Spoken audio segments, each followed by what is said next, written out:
Hello बच्चों, आज हम पढ़ेंगे यूपी बोर्ड क्लास 10 का स्टेंजा बेस्ड क्वेश्चन।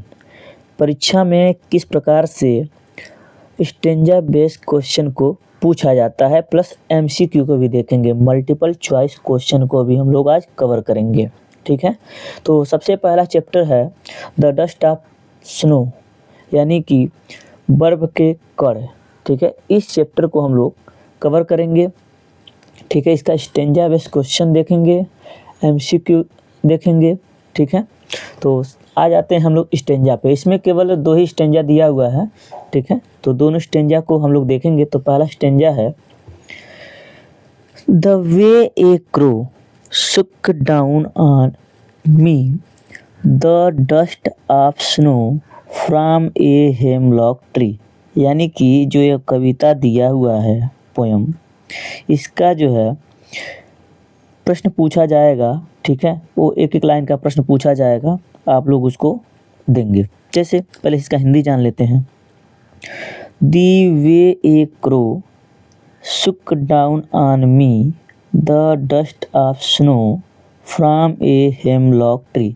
इसका हिंदी व्याख्या हमने बता दिया है, पहले ही बता दिया है। ठीक है, जो लोग नहीं देखे हैं वो जा कर के प्लेलिस्ट में जाकर देख लेंगे। ठीक है, तो फिर एक बार फिर से इसका हिंदी बता देते हैं। दी वे ए क्रो, दी वे मतलब होता है जिस तरीके से, एक क्रो मतलब होता है एक कौवा, सुक मतलब हिलाता है, डाउन मतलब नीचे, ऑन मी मतलब मेरे ऊपर।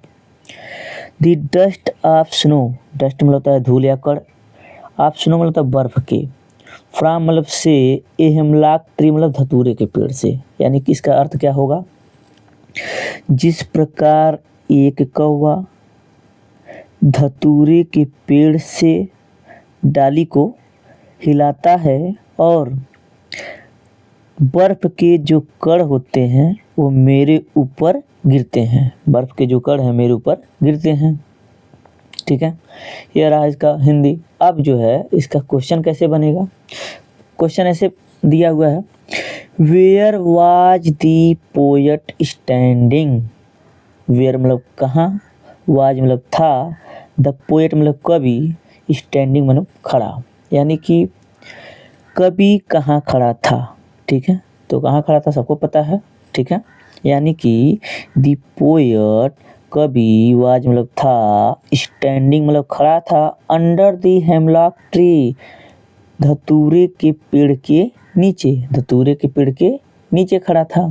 ठीक है, आगे दूसरा क्वेश्चन दिया है, who was sitting on the tree, यानी कि हु मतलब कौन, वाज मतलब था, सीटिंग मतलब बैठा हुआ, ऑन दी ट्री मतलब पेड़ के नीचे, पेड़ के नीचे, सॉरी पेड़ के ऊपर कौन बैठा हुआ था, सॉरी ऑन द ट्री है ना, ऑन का मतलब होता है ऊपर। ठीक है, who was sitting on the tree, कौन बैठा हुआ था पेड़ के ऊपर। अब सीधी सी बात है, पेड़ के ऊपर कभी तो बैठेगा नहीं, कौन बैठा था, दी क्रो यानी कि कौवा, was sitting on the tree यानी कि कौवा जो है बैठा हुआ था पेड़ पर। इसका आंसर ये होगा। तीसरा क्वेश्चन कैसे पूछा, where does the particle of snow fall. ठीक है, कह रहा है वेयर मतलब कहाँ, डज दी पार्टिकल यानी कि कण जो है गिरे, ऑफ स्नो फेल बर्फ के कण कहाँ पे गिरे थे। ठीक है, तो कहाँ गिरा था सभी को पता है कि पोएट के ऊपर ही गिरा था, तभी ना उसका मनोदशा चेंज हुआ था। तो दी पार्टिकल ऑफ स्नो यानी कि बर्फ के कण fell on the poet, poet मतलब कवि के ऊपर गिरे। ठीक है, पूछा है ना कि बर्फ के कण कहाँ गिरे, तो हम लोग कहेंगे जो बर्फ के कण हैं वो गिरे कहाँ, पोएट के ऊपर। चौथा क्वेश्चन है, under which tree was the poet standing.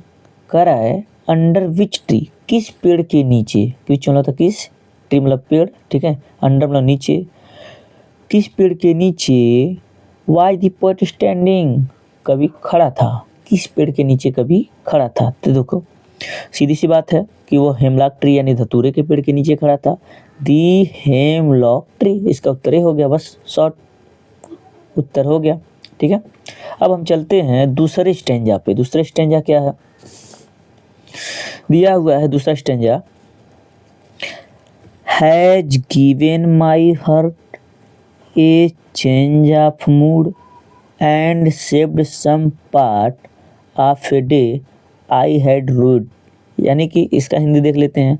Has given my hurt कह रहा है बर्फ के कण गिरने से मेरे हृदय को प्रदान हुआ ए चेंज ऑफ मूड, यानी मेरे मनोदशा क्या हो गई, चेंज हो गई, मेरी मनोदशा जो है यानी मूड जो है मेरा बदल गया।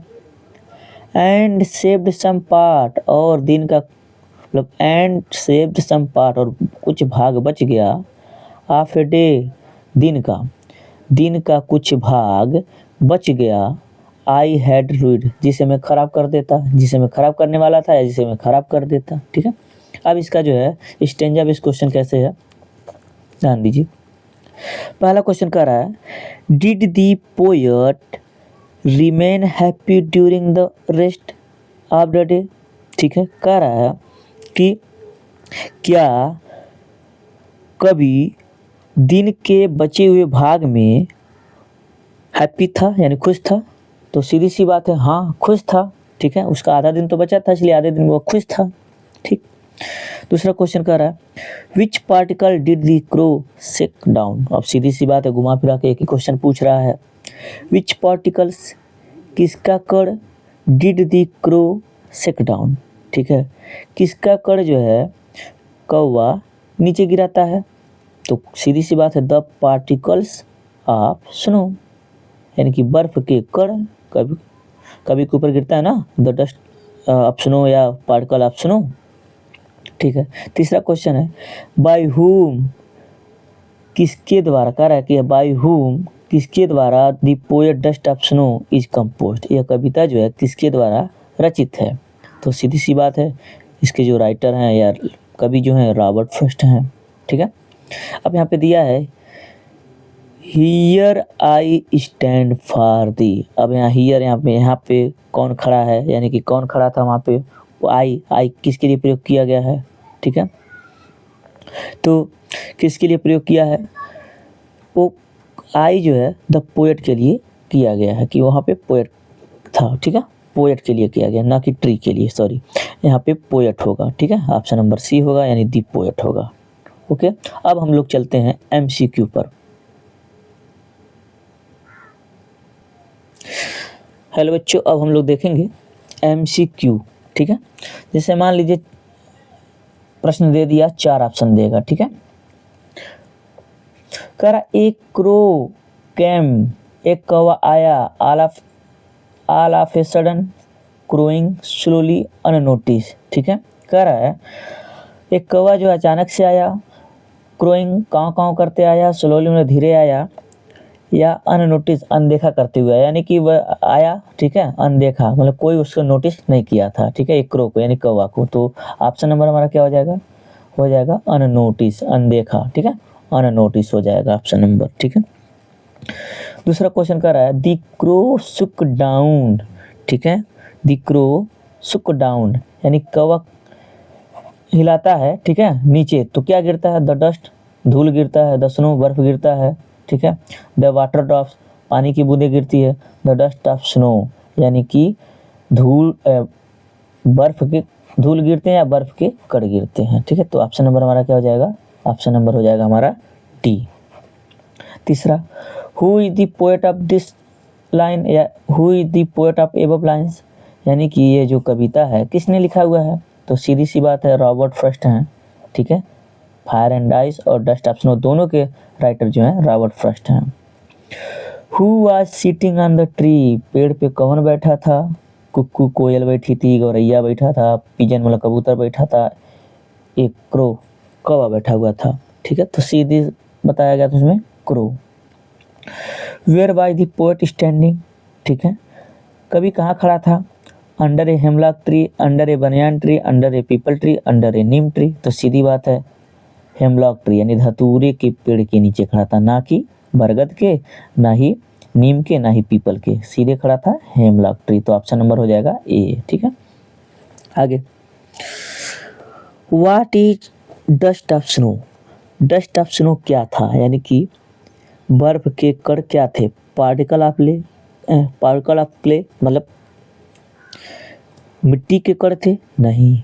पार्टिकल ऑफ सैंड बालू के कण थे, नहीं। पार्टिकल ऑफ प्लांट पौधों के कण थे, नहीं। पार्टिकल ऑफ स्नो, हाँ, पार्टिकल ऑफ स्नो मतलब बर्फ के कण थे, ठीक है। आगे दिया है the site of the falling on the fine dust of snow, ठीक है। कह रहा है धूल के कण का जब वो कण नीचे गिरे थे तो कैसा दृश्य था, ठीक है। तो कैसा दृश्य हो गया था, चेंज हिज मूड, उसकी मनोदशा बदल दी थी, ठीक है। मेड हिम ग्लूमी, वह उदास हो गया था। मेड हिम हैप्पी, ठीक है, उससे वह प्रसन्न हो गया था। मेड हिम माइरेबल, वह दयनीय दशा में चला गया था, वह दुखी हो गया था, यानी कि सीधी सी दिया था उसमें कि उसका मूड बदल गया था, तो चेंज हिज मूड, ठीक है। दूसरा द चेंज ऑफ मूड, ठीक है, द चेंज ऑफ मूड यानी कि मनोदशा बदल गई थी, ठीक है।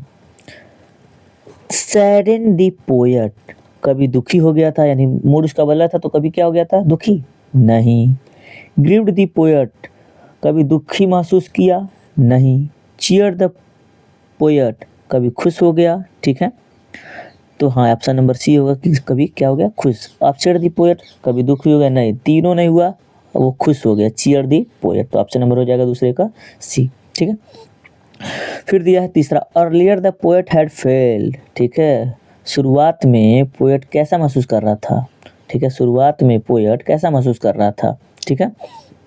तो तीसरा का दिया है पहला, the day had been purposeful, दिन उसका उद्देश्यपूर्ण था, नहीं, उद्देश्यपूर्ण तो नहीं था, ठीक है।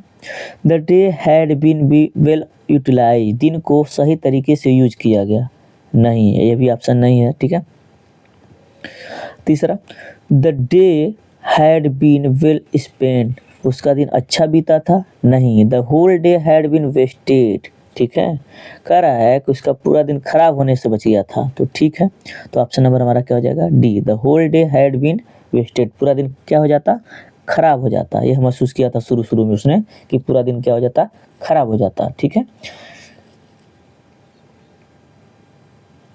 अब बच्चों हम दूसरे बुक से देख लेते हैं, दूसरे बुक का भी कुछ एमसीक्यू मिलता जुलता ही है, ठीक, जैसे अलग अलग प्रकाशन के अलग अलग बुक हैं, इसलिए उनको भी देख लेते हैं, ठीक है, ताकि कोई कसर ना छूटे, इस चैप्टर का कोई भी एक भी प्रश्न ना छूटे, एक भी एमसीक्यू ना छूटे। परीक्षा में आते ही आप सीधे इसको गोला करेंगे, सीधे बता देंगे उसको, ठीक है। चलिए फिर वही क्वेश्चन पूछा है दोहरा करके, who Shuk down the hemlock tree, who मतलब कौन, शुक मतलब हिलाता है, डाउन मतलब नीचे, द हेमलॉक ट्री मतलब धतूरे के पेड़ को, ठीक है। तो सीधे दिया है क्रो हिलाता है, कुकू, मीना की पैरट, सीधे दिया है क्रो बच्चा, क्रो, ठीक है।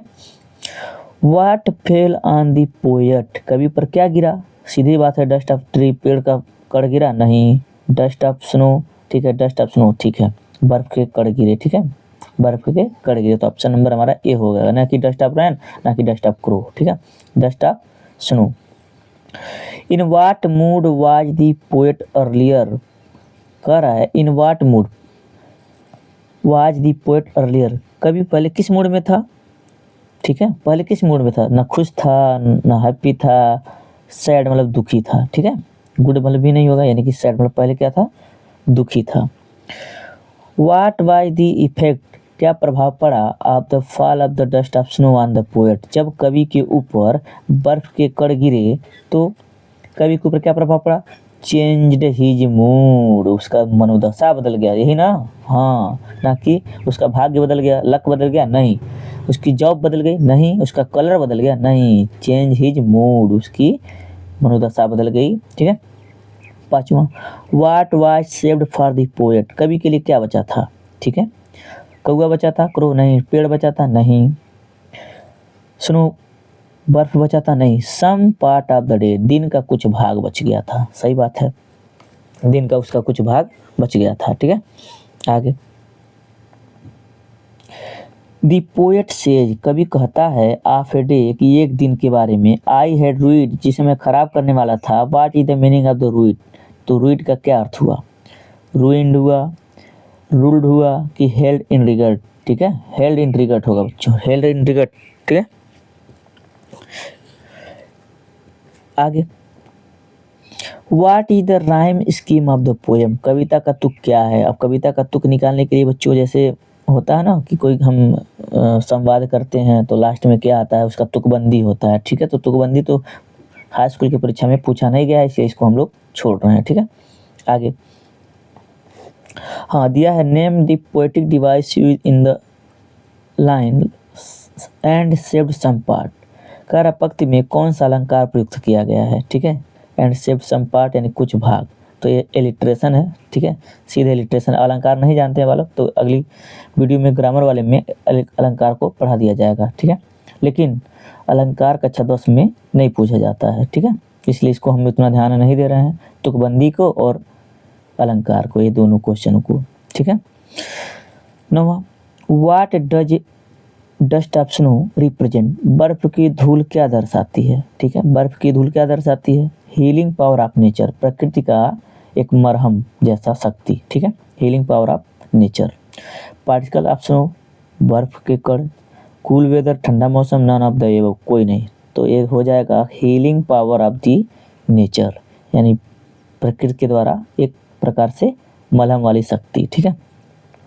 The crow and hemlock tree symbolise, कौवा और धतूरे किसका प्रतीक हैं, ठीक है, सारो यानी दुख का प्रतीक हैं, ठीक है, दोनों ही नेगेटिव में आते हैं, यानी कि दोनों ही दुख का प्रतीक हैं, ठीक है। हैप्पीनेस, खुश का नहीं, सेलिब्रेशन का, उत्सव का नहीं, डेथ मतलब मृत्यु का नहीं, सीधे सारो का, ठीक है। दोनों जो हैं कौवा और धतूरा, ठीक है, दोनों जो हैं सारो के प्रतीक हैं, ठीक है। आज के वीडियो में बस इतना ही। अब हम लोग अगला चैप्टर को देखेंगे, डस्ट ऑफ स्नो के बाद जो भी चैप्टर होगा हम लोग उसको देखेंगे।